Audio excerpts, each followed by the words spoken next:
अनामिका आज जैसे ही अपने ससुराल से लौटी तो सारी सहेलियों ने उसको घेर लिया। पिछले हफ्ते अनामिका की शादी हुई थी और आज 7 दिन बाद वह ससुराल लौट आई थी। अनामिका देखने में बहुत ही सुंदर थी और उसका कद 7 इंच था। माँ बाप ने उसकी शादी 20 साल में ही कर दी थी। शादी से पहले उसके मोहल्ले में कई लड़कों के साथ उसके संबंध रहे थे। वह चुलबुली टाइप की थी और हमेशा मुस्कुराती रहती थी।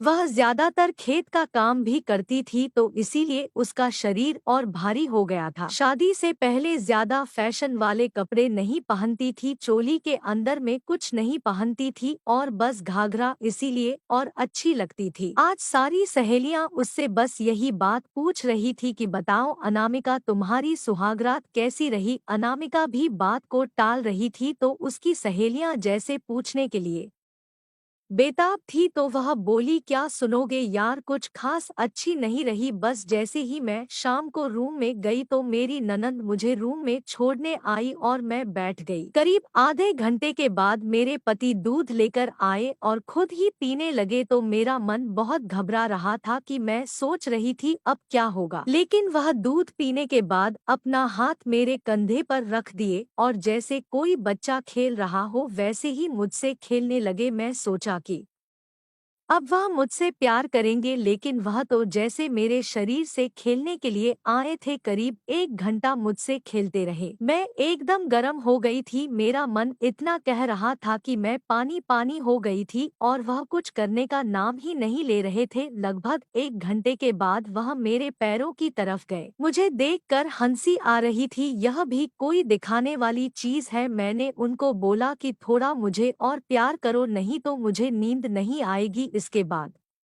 वो नींद का बहाना बनाकर सो गए। अनामिका की यह बात सुनकर उसकी एक सहेली हंस पड़ी, फिर तो तुम्हारा काम खराब हो गया होगा। फिर दूसरे दिन क्या हुआ, उसकी सहेली ने दोबारा पूछा तो अनामिका ने तेजी से बोली, फिर क्या यार, रोज का यही उनका नाटक। मैं रोज अधूरी रह जाती थी। एक दिन तो मैंने उनको एक गोली खिलाई, तब जाकर मेरा मन भरा।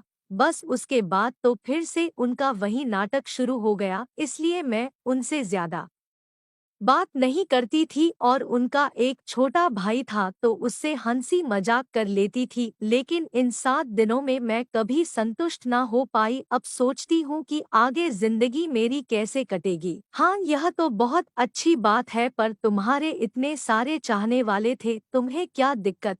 सहेली का इशारा उसके पुराने दोस्तों की तरफ था। सहेली की यह बात सुनकर अनामिका थोड़ा मुस्कुराई, बोली, हाँ यह तो है। अब यहाँ आई हो तो उनको दोबारा देखना पड़ेगा और फिर वहाँ जाऊंगी तो वहाँ देवर भी जवान हो रहा है तो काम तो चलाना ही है। अनामिका इतना बोलकर उठी और रूम के अंदर चली गई और उसकी सहेलियां बाहर निकल गई। अनामिका कमरे में गई और अपनी पुरानी बेड पर सिरहाने बैठ गई और अपने पुराने दोस्त सोनू को फोन लगा दिया। अब जैसे सोनू ने फोन उठाया तो बोला, अब क्यों फोन कर रही हो, क्या काम है। इस बात पर अनामिका बोली, शादी में बिजी थी इसलिए फोन नहीं कर पाई। तुम नाराज क्यों हो। सोनू बोला, पिछले 7 दिनों में तुमने एक बार कॉल नहीं किया, आज अचानक क्या काम पड़ गया। अनामिका बोली, मैंने कौन सी आपसे दोस्ती तोड़ी थी, मैं अभी तुम्हारी ही हूँ और वैसे भी मुझे पति मिला है तो पूरा नल्ला है,